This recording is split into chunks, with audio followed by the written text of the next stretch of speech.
Welcome to the Group Dentistry Now Show, the voice of the DSO industry. Kim Larson and Bill Newman talk to industry leaders about their challenges, successes, and the future of group dentistry. Visit groupdentistrynow.com for more DSO analysis, news, and events. Looking for a job or have a job to fill? Visit joindso.com. We hope you enjoy today's show. Welcome, everyone, to the Group Dentistry Now Show. I'm Bill Newman, and as always, we appreciate you listening in, or you may be watching us on YouTube. But without a great audience like you, we wouldn't have great guests. And actually, this guest came back for a second time, so you must be a really great audience. But welcome back to the show for the second time, Perrin DesPortes. He is co-founder and a partner at Polaris Healthcare Partners. Good to see you back, Perrin. Thanks for having me, Bill. Good to be with you. Love the work that you and Kim do. Y'all provide such great information to the industry, and love to be a small part of it. So thanks for having me on. Yeah, and thank you too. You do a lot for the industry too, and we're going to talk a little bit about it. But I follow your podcast quite a bit. You know, being that we talk a lot here at Group Dentistry Now about DSOs and group practices, but we don't run one. It is good to really understand, you know, what's going on behind the scenes, and you really help create some clarity around the different models that are out there, what's going on in the space. So we really appreciate listening into that podcast. I'll talk about a couple of my favorite episodes, recent episodes that I learned quite a bit about later on in this podcast. But maybe before that, let's assume a couple people don't know who you are. So a little bit about your background, if you don't mind, and what Polaris Healthcare Partners does. Yeah, happy to do it. So I've spent the vast majority of my career in the business side of dentistry, if you will. My family, of all things, owned a dental distribution company headquartered out of Columbia, South Carolina. I was fourth generation in the business, started by my great-grandfather, James Perrin Thompson, in 1899. My grandfather was chairman of the board. My father was president and CEO when I came into the business in 1995.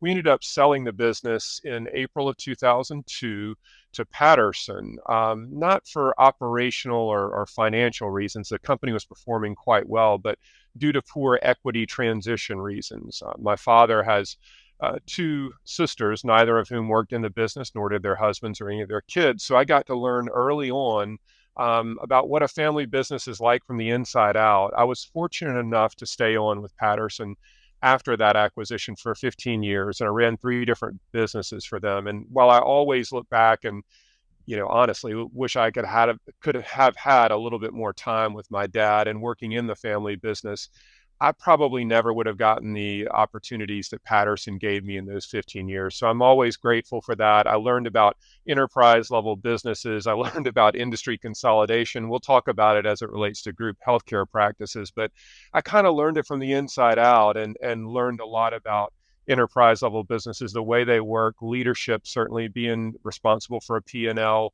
a whole lot of other stuff over 15 years, and had a pretty good career at Patterson. I left them at the very end of 2016 to launch a startup company called Tusk Partners. That's an M&A advisory firm still in the space. And that was in January of 2017. And my current partner, DeWalker Sinha, and I, we were 2 of the 3 operating partners at Tusk. We decided to leave there and launch Polaris in March of 2021. And Polaris Healthcare Partners is both a strategic consulting and sell-side advisory firm that focuses in the group healthcare space. Mostly, I'd say 90% of our work is in dental. We do some work outside of it: ophthalmology, optometry, behavioral health, vet, a couple of other healthcare verticals. But we're a business that focuses with entrepreneurs who happen to be healthcare providers, and they want to build a multi-location group, or if they've created some level of success, they want to take some chips off the table and possibly transact that business. So we're one of the few companies in the space that look at a client engagement through the lens of consulting, like how can we grow and improve the business, or exit strategy. How can we ultimately help the client prepare the business to bring on a capital partner or to exit outright? Let me take a pause there because that was probably a good bit to open up the show with. Yeah, that's great. It really leads into the next question.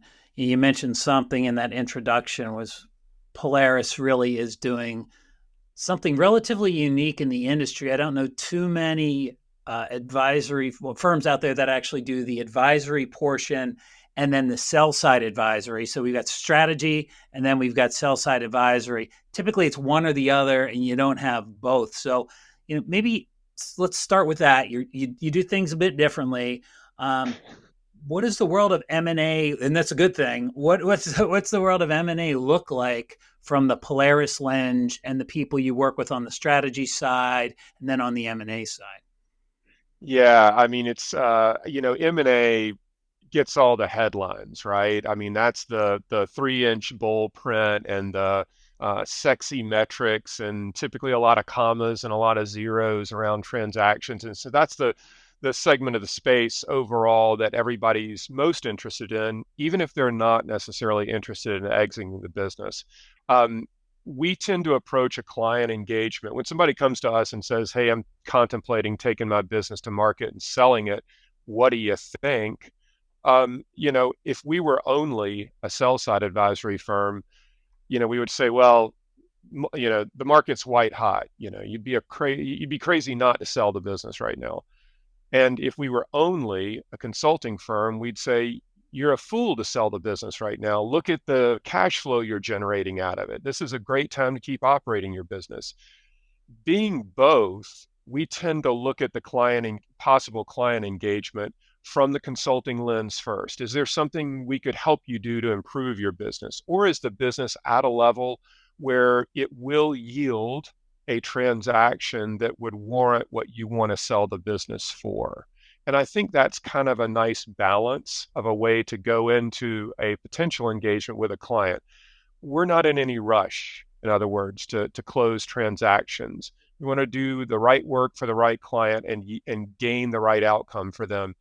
And when we track our weighted average EBITDA multiple being one of the metrics of transactions in our world, obviously, when we track our weighted average multiple for the clients we work with historically, it's in excess of 9.5 times EBITDA. So these are very well-run businesses. They're very valuable businesses, and they usually command a lot of attention from the buy side. So what does the world of M&A look like right now, which is the nature of your question, really, and maybe what did we see going through the end of 2023? And I would tell you that 2023 was a bit of a bumpy year. Global M&A volume was down year over year, and certainly we saw that in group dental practices in terms of both unit volume, the number of businesses being transacted, as well as dollar volume, the total volume of M&A. And there were a lot of deals that didn't culminate in a transaction at the end of 2023 because with the rise of interest rates, now the buy side has more pressure on it. When interest rates are really, really low, they can swing for the fences and they can, afford a couple of misses maybe. Well, with credit boxes shrinking and costs rising of debt funds specifically, their margin for error goes down, and the due diligence process reflects that. So now due diligence is a longer, more thorough, exhaustive process than what it's been before. And there were a lot of transactions that were supposed to close at the end of 2023 that pushed into early 2024. And we have a couple of clients that are representative of that. It's not a problem necessarily, but you got to be prepared for it. So I think the world of M&A for 2023 was a year that was down in terms of unit volume and dollar volume. But it's also still a world that is, at least for our audience here, that is very hyper-focused on dentistry as a healthcare service provider. The wave of consolidation in dentistry still has probably a good 10 to 15 years to go, and they're changing dynamics around that we can talk about. And those of us at Polaris feel very strongly about the clients we represent, the deal multiples that we're still seeing, but I would say that our clients are arguably better prepared for that due diligence process right now than we ever have before. Yeah, it certainly has been an interesting couple of years, and it's interesting the change that we've seen, the drastic change in valuations and activity, from coming out of COVID, like shot out of a cannon, and then all of a sudden interest rates go up and the brakes are put on. Specialty still seems to be really hot if it's oral surgery or endodontics. Maybe you could talk a little bit about specialty versus multi-specialty or GP. I'd be interested to hear the trends that you see there. But so that's one trend I'd love to kind of have you dig into. And then the other trend is just overall in the dental industry from a consolidation perspective. Where are we now? How much of the industry is consolidated, and maybe fast forward 5 years, and how much more will be? Yeah, there's a lot to that. So the first part of your question around specialty versus general versus maybe multi-specialty is a really good one. And I think, when we look at unique specialty groups like endo groups or multi-specialty groups like maybe pedo, ortho, oral surgery, for example, there are different constructs around that. Specialists, generally speaking, are more historically predisposed to work in groups. So the consolidation of specialty services, at least in dentistry, it's a shallower pool. There are not as many of them, and they're more mind ready to join groups that would have a multi-layered ownership structure. And I think you've seen the proliferation of private equity-backed specialty platforms bear that out. General dentistry, there are just more of them. And still, even some of the ADA's work going back to early last year, I believe, stated that about 47%, if I remember correctly, of the ADA membership was still in traditional solo practices. So I think there's a little bit of a longer ramp to outright consolidation for general dentistry than there is to specialty. And I think you're starting to see larger platforms, mid-sized to even larger platforms, incorporate multi-specialty services as part of their overall offering, and that makes a tremendous amount of sense from a maintaining of a revenue and growing revenue standpoint. So, our opinion is honestly that we're at a little bit of an inflection point, and I'll talk about maybe what we see as the trends, and this may influence some of the listeners of this show or viewers of this show.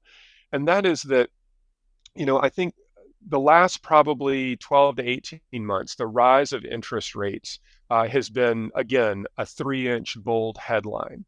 All of us see the impact of those increasing rates in our personal lives as consumers. And if we're borrowing money to buy or build a house or buy a car or something, we feel it there. Well, private equity-backed ventures use a lot of debt leverage to get transactions done. It makes their equity investment go a lot further if they can borrow money, especially borrowing money at low rates, to make further acquisitions, to expand the platform.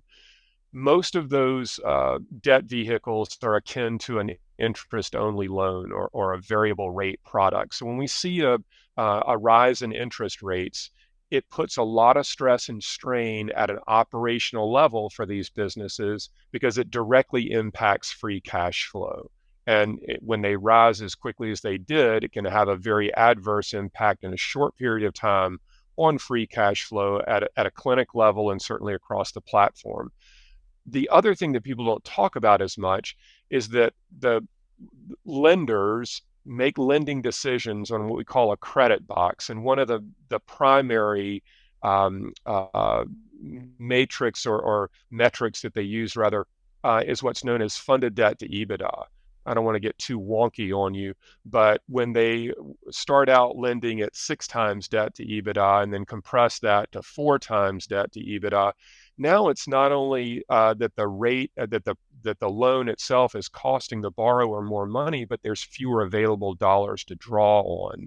And when I said M&A activity was kind of down to close out last year, a lot of that's driven by the shrinking credit box of these platforms. So what does all that mean? Well, one of the trends of consolidation, we talk about consolidation, and you and I talk about it mostly from a private equity standpoint. When people say consolidation in dentistry, what they're really talking about, or what they're implying, is how many more private equity-backed groups are going to be in our space? I don't know the answer to that. I don't have a crystal ball, but I would tell you it's getting harder and harder to run a small business of any sort, and a healthcare practice is certainly no different. I think what we're starting to see the early stages of right here, right now, is an interesting trend. And we see this a lot on the consulting side of our business. If you rewind the tape pre-pandemic or coming out of the pandemic, like you referenced, everyone was interested in building a group for the sake of selling a group. And they had an exit intention in mind in a fairly short period of time, usually about 3 to 5 to 6 years. They wanted to build a group, to exit a group, and cash out. Nothing wrong with that necessarily, but there are a lot more healthcare providers, dentists especially today, that are interested in building a group to operate the group, meaning they want to build a business for free cash flow purposes. And a lot of them don't have any intention of selling the business, if at all, at least not at any time soon. And I think that's a different phenomenon than what we've seen in the recent past. And I think it bodes really, really well for the industry. And I think as rates start to recede, even if only slightly, there are going to be a lot of opportunities for these entrepreneurial dentists who are building group practices to acquire or build additional locations. And these are entrepreneurs who may only want to own 4 or 5 locations, not 40 or 50.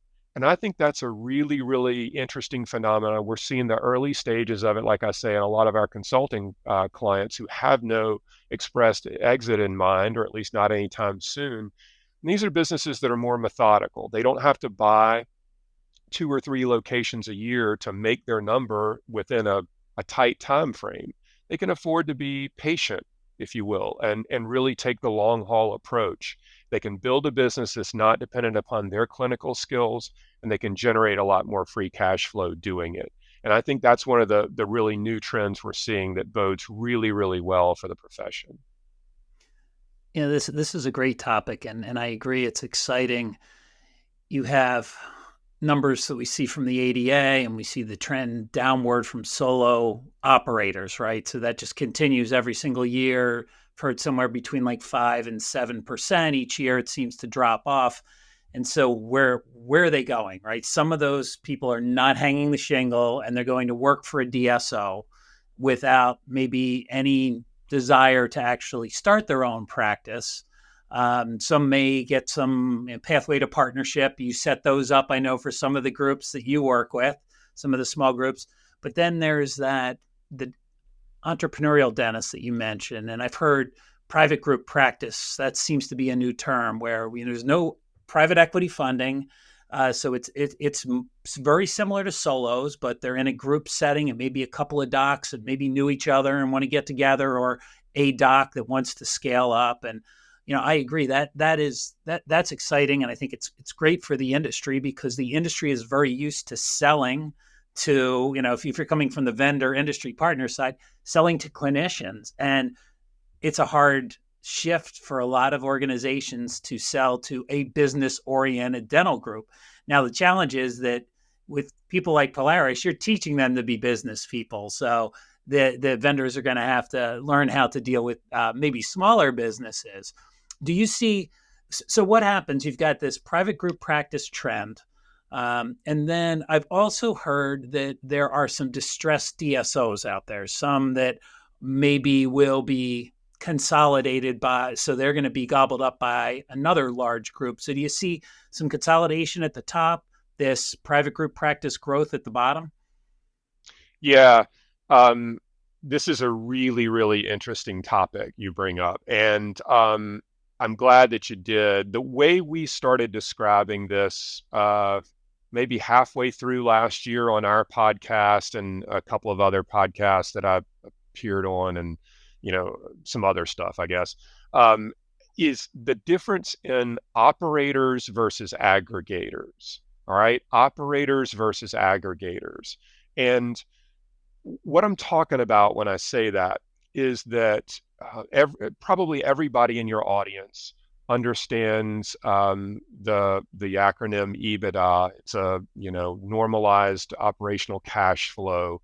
and it's the basis for valuation in group practices. All right. So no longer necessarily a multiple or a percentage of collections, but a multiple of EBITDA. And we all know that the bigger businesses get and the larger volume of EBITDA they generate is the, at least in theory, higher multiple of EBITDA they can command as it relates to valuation. Now, it's not infinite by any stretch, but these, the larger businesses you get into the solid mid-teens of EBITDA multiples, and these are very, very highly valued businesses. Well, when funding is readily available, and when it costs you next to nothing in terms of a rate to borrow the money, then you can afford to spend lavishly and quickly on businesses that may be marginal to underperforming. But the theory is if you can aggregate, buy enough of them, and just kind of assemble them, now you're generating more volume of EBITDA that values higher as a valuation construct, and you can recap or exit that business to somebody willing to pay more for it. So you make your money on the turn as it relates to an equity recap. Well, that's all fine and good when money is readily available and it doesn't cost you anything to access it, to borrow it. When all of a sudden it does now cost you something to borrow and there's less availability of it, it starts to put a lot of pressure at an operating level based on free cash flow after debt service, right? Because the debt's costing you more on a monthly basis now. Well, when you have people and enterprise platforms that are simply aggregating dots on a map, and they're not really operating the businesses or improving the practices from a revenue generation standpoint or a cost containment standpoint, they're not creating any marginal benefit. They're not creating any marginal improvement. They're not really creating any additional value at a practice level other than aggregating a bunch of them and hoping to make money on the flip. And when that doesn't happen, or it gets drawn out, now your operations aren't profitable enough to sustain the growing cost of the debt service required to keep the business afloat. And when you mentioned businesses at the top end of the food chain that are struggling, could outright fail, or may be acquired by other larger groups, all of that is in play right now. And I think this is one of the key things that is driving those entrepreneurs that you mentioned. We call it doctor founded and debt funded. Doctor founded groups, meaning founded by a dentist, owned and operated by a dentist or multiple dentists, and debt funded, using bank funds to grow. So doctor founded, debt funded. When I prefaced in the prior explanation about this recent phenomenon, again, if we rewind the tape a couple of years, I think there were a lot of people that were caught in the middle saying, hey, I'm mid-career. I'm a mid-career dentist. I'm doing really, really well. I don't want to sell my business and if I did, really a private equity-backed DSO is the only buyer that's going to be able to afford to pay the valuation of the successful practice that I've built. And it's kind of a binary decision. So should you stay or should you go? Right? Well, now I think there are a lot of people saying, hold on, I'm not in a hurry. I've got time on my side. I'm 10 years, 15 years, 20 years from possible retirement. I actually kind of like doing clinical dentistry. There's nothing wrong with that, but I don't want the success of the business and the future viability of the business to be only based on my clinical skills. I might like to have additional associates as partners, minority partners in the business. And you mentioned our associate equity models, partnership pathways is what we call them. And we do create a lot of those for minority partners. The same thing could be said of maybe that entrepreneurial dentist wants to add an additional location every other year. And in 10 years have, I don't know, 4 or 5 under a management company of their own, but still be using bank funds to grow and really not be in any hurry to do it. And I think this kind of middle way is a way for the industry to consolidate, technically speaking, consolidation meaning in group practice versus solo. And I think there will, the vast majority of dentistry will be in group practice when all is said and done. But that doesn't mean that the vast majority will be private equity backed. I think there will be a lot of them that certainly are, and it may technically be the largest share of the pie.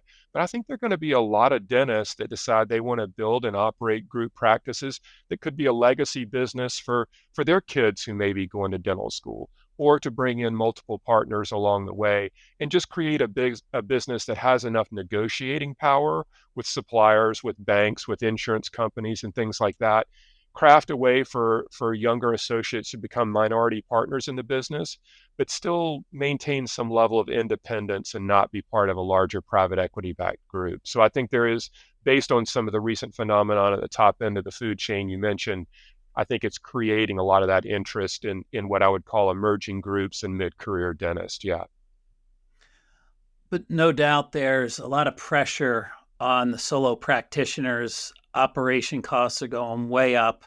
Whether it's cost of human capital, cost of supplies, just about everything, right?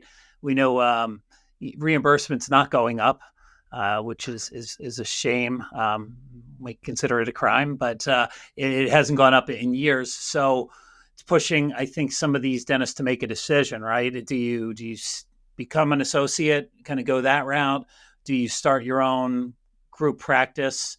What do you do? And so this is definitely, I think it's a pivotal time, and solo is probably not the best option out there. So if we have a lot of people that listen, all kind of shapes and sizes of dentists. I'm a dentist. I've got one location, and we always call them the DSO curious dentist. We're here, and we're trying to figure out, either how to compete with a DSO, or maybe we want to start our own group practice, or maybe we want to sell to one. So they're here trying to gain information. But if you had to, and I know you can do this because I just listened to the podcast where you talked about this.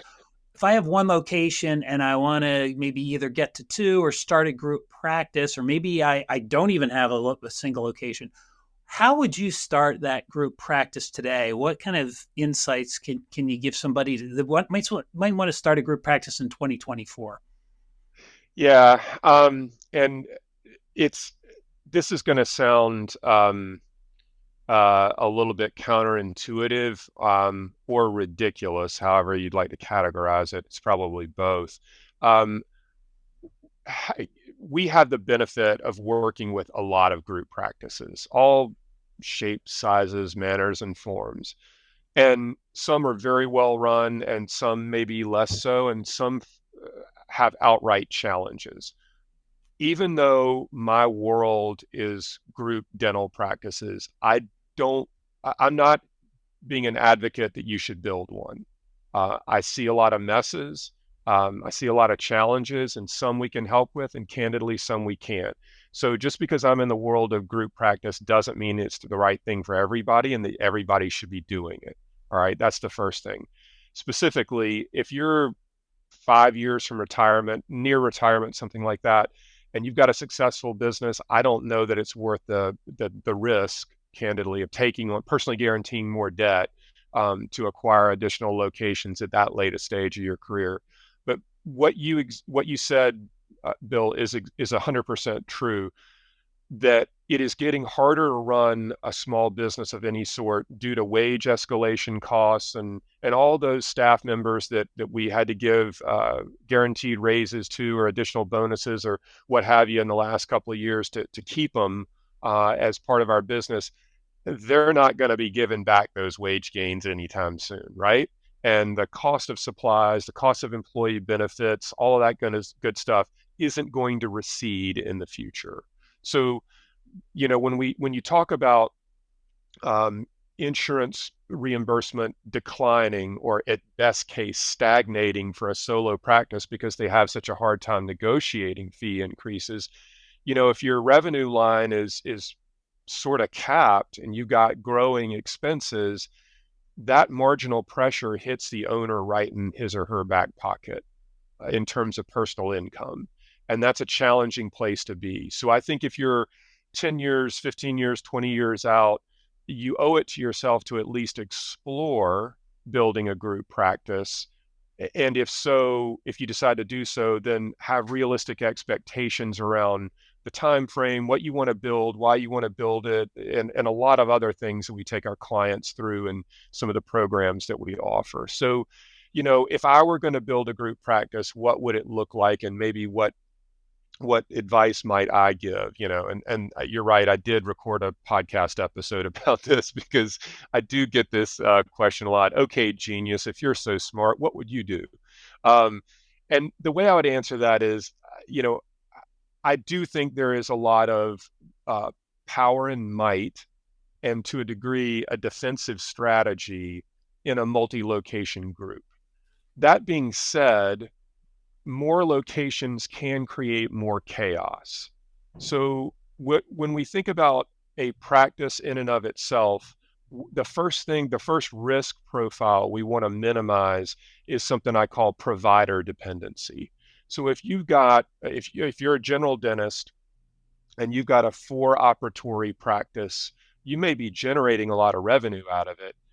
But a general dentistry practice with 4 operatories probably has 2 hygienists in it, and there's no additional room for an associate or another provider in that practice.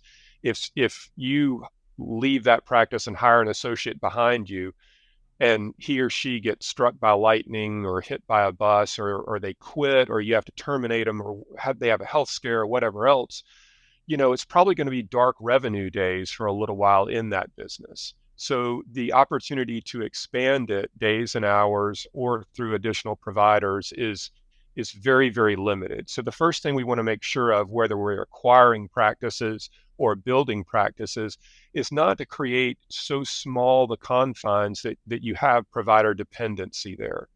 I get to work with a good number of larger footprint solo practices. These are businesses that could have call it 8 to 10 ops. I've got one that's got 38 operatories under one roof. That's a massive business, a huge business. But specifically, if we're talking maybe 8 to 12, 10 to 16 operatories all under one roof, that's something that probably employs 3 or 4 or 5 associates in it, multiple hygienists if it's a general dentistry practice. You have the ability to bring in additional associates and expand days and hours. You have a revenue volume that gives you some negotiating power, both for revenue construct as well as cost containment. And the business isn't dependent upon one person's unique skill set for its survival. And I think if we're starting out with one, you're not going to build a 16 operatory practice right out the chute. But if you've got a successful, say, 6-op practice and you acquire a second 6-op practice, maybe the strategy is you're acquiring the second 6-op practice with the intent of merging those two businesses together at some point in the not too distant future to create something that might be 10 to 12 to 14 ops all under one roof. And if you can replicate that type of a strategy methodically over some extended period of time, maybe 6 to 10 years, and you end up with something like 3 practices that have, call it 15 operatories, 16 operatories all under one roof, you can also build some aspect of a multi-specialty type of a business, or something where you employ a specialist or several to do the specialty work and kind of keep all of that in-house, but you limit the amount of chaos due to additional locations that you can't be everywhere at once. And to me, that's a very viable business model. It's a methodical approach. We're not in a hurry to get there. It would value very highly, I'm sure, if you ever did want to sell it. But there are a lot of people that are building businesses like that, again, they're operating them for cash flow purposes, and they're possibly looking to bring on some level of minority partner along the way through a buy-in or an earn-in structure, or a hybrid of both. And I think a business of that size gives you a lot of flexibility as it relates to all of that. Yep, that's we'll make sure we drop that episode that you recently recorded regarding this in the show notes, because it's definitely a much deeper dive. The whole podcast was regarding this versus this one question, but certainly important information, and really a great I think, a different way of looking at things and maybe what I've heard from others. So I appreciate that insight and makes a lot of sense.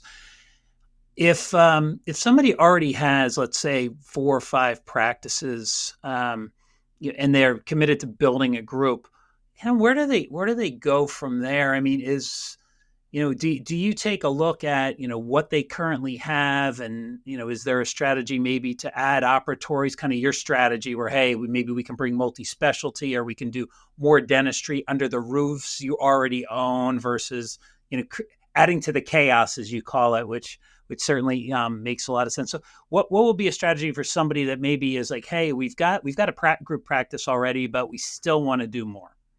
Yeah, this is another good question, and I'm glad you asked it because I mentioned in the prior answer the minimizing chaos, minimizing stress to a degree at least, and trying to still maintain some level of control. So when we work with clients in a consulting relationship, strategic consulting, it's really about growth strategy and EBITDA maximization, and that's both.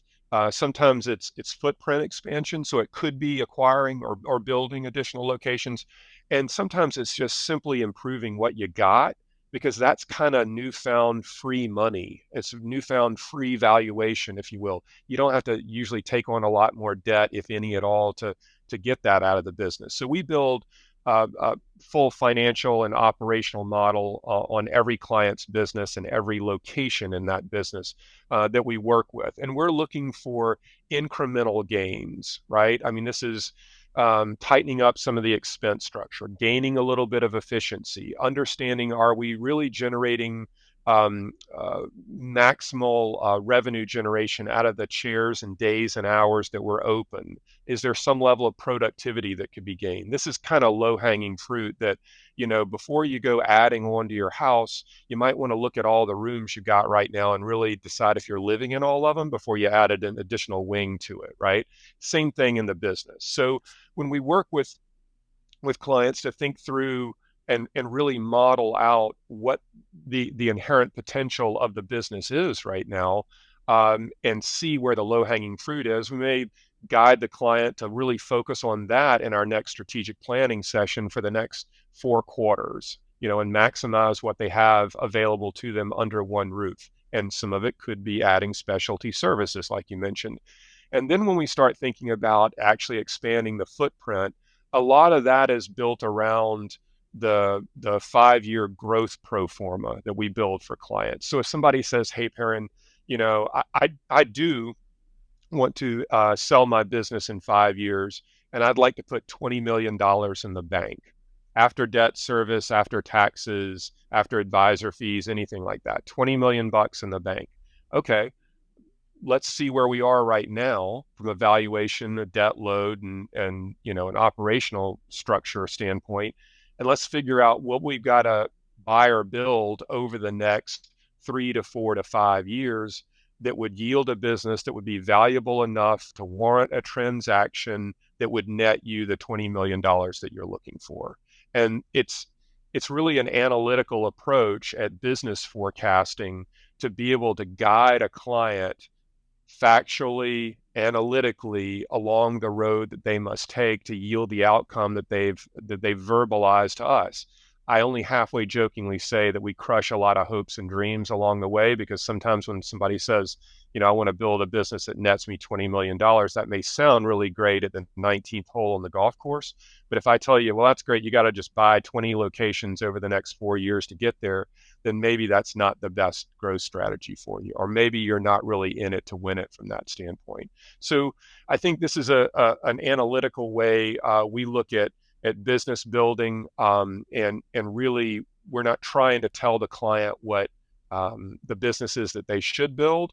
We're trying to corroborate the vision they have for the business and what it means when we reverse engineer all the numbers back to today. Did that answer your question close enough, or did I leave anything out there, Bill? Oh, that's great. No, that makes a lot of sense, and I think that'll Oh, help the one audience other out. thing. Could I interrupt one other thing you mentioned that I did leave out? Somebody who's maybe already at 3 to 5 locations and thinking about the next phase of building.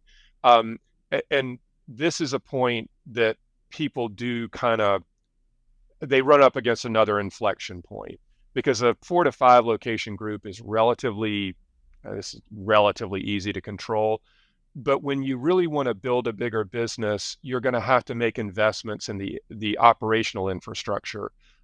Think things like call centers, a C-suite leadership team, centralizing operations, really gaining economies of scale and building a true management company that fulfills the operational promise of any business. And I think that inflection point happens around maybe 4 to 5 to 6 locations. Are you going to commit to that or not?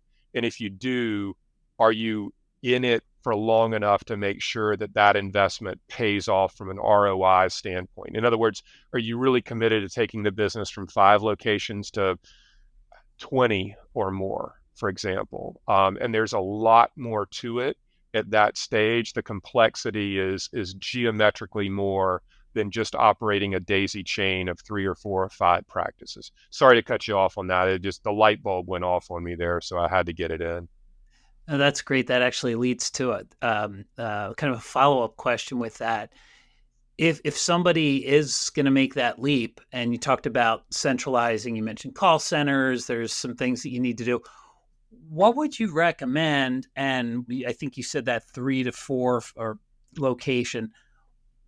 What's the first thing you recommend centralizing? What would be like that one thing as we start to scale up? Where do we start? So centralizing administrative services it can be a long and drawn out process.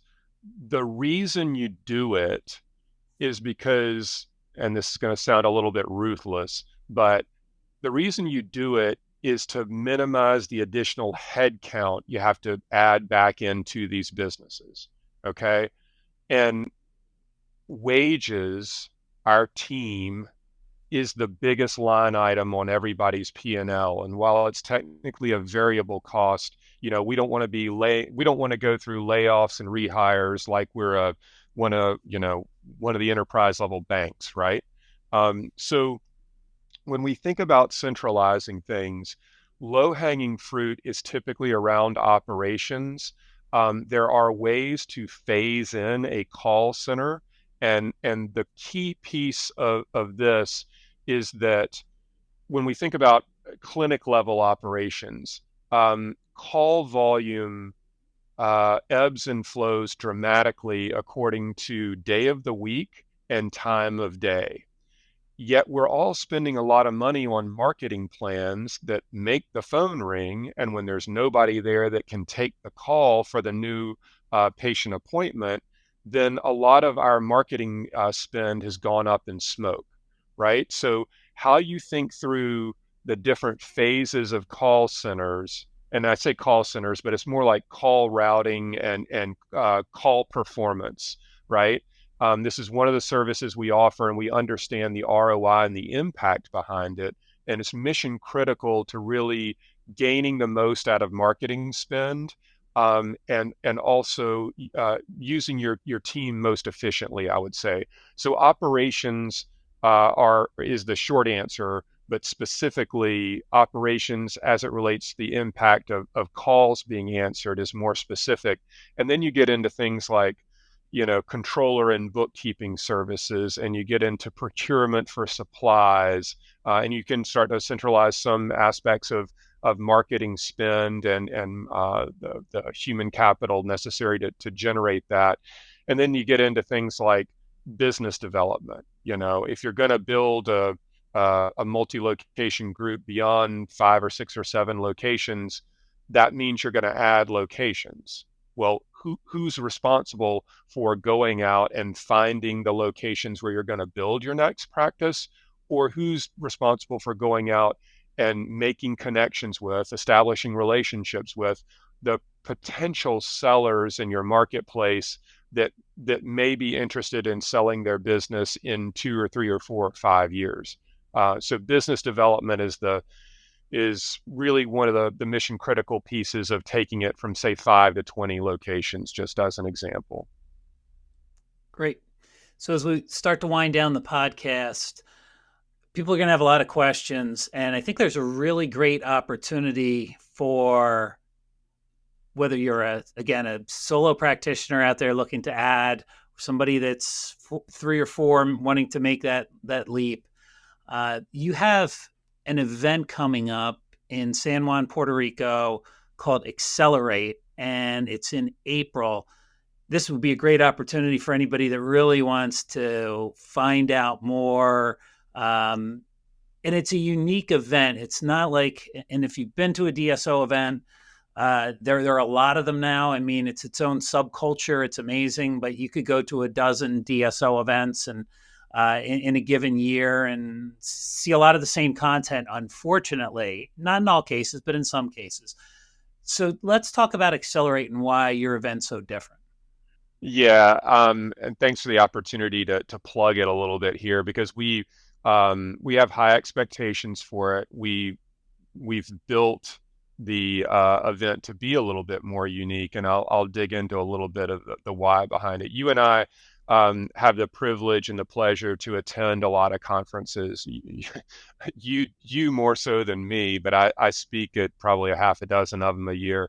And you know, my our approach at Polaris, honestly, is to be very educationally driven. For those who listen to our podcast or have seen a webinar or seen a presentation that I or any of my colleagues have given from the stage, you know that we're very application oriented. We typically present a lot of numbers, a lot of math, a lot of data. There's a lot of depth to the presentations that we share. And we really believe in being a content forward type of a marketing approach, candidly, and really going deep within our subject matter. And what I find at most conferences that seemingly everybody attends is that they're panel driven. And there's not necessarily anything wrong with that when you hear from experts on a stage. But if it's just an open Q&A on a panel, then the question for me is, if I'm in the audience, what's the key takeaway? You know, what changes on Monday morning when I get home to my business? What did I learn, and what can I apply? And I think a lot of the industry conferences fall a little bit short on that, if I'm being honest. Accelerate for us, you're right, the dates are April 24th through 26th in lovely San Juan, Puerto Rico. So we can all go and get work on our tan while we're down there, Bill. But it is a conference that is oriented at a specific subset of the market. It is that subset that is call it 5 to 50 locations. It's probably $7 million in revenue or more. But these are the people who are either at that inflection point that I mentioned earlier. Do I want to build a business that I'm going to take the distance, really? Or am I happy where I am right now? You know, do I have a point to make? Stay at 5 locations or commit to the journey that's 10 to 20 to 30 locations? If I am wanting to learn what that journey looks like, well, what all is involved in it? I mean, how do you build and operate a call center or phase one in over time? What about a true C-suite leadership team? What is a C-suite leadership team? Where do I find them? The director of business development, like I mentioned before, who is that? What do I pay them? What do they do? Where do I find them? Do I need a CFO or a COO? And on and on. What about the real critical key to making any group practice work is recruiting associate dentists and developing them.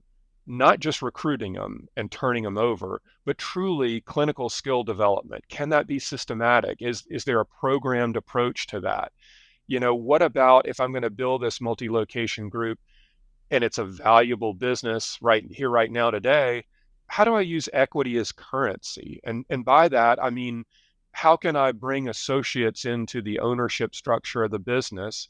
And how might I be able to use the value of the business right now, the equity on balance sheet, as a catalyst for making further acquisitions where a seller might actually roll equity into my group?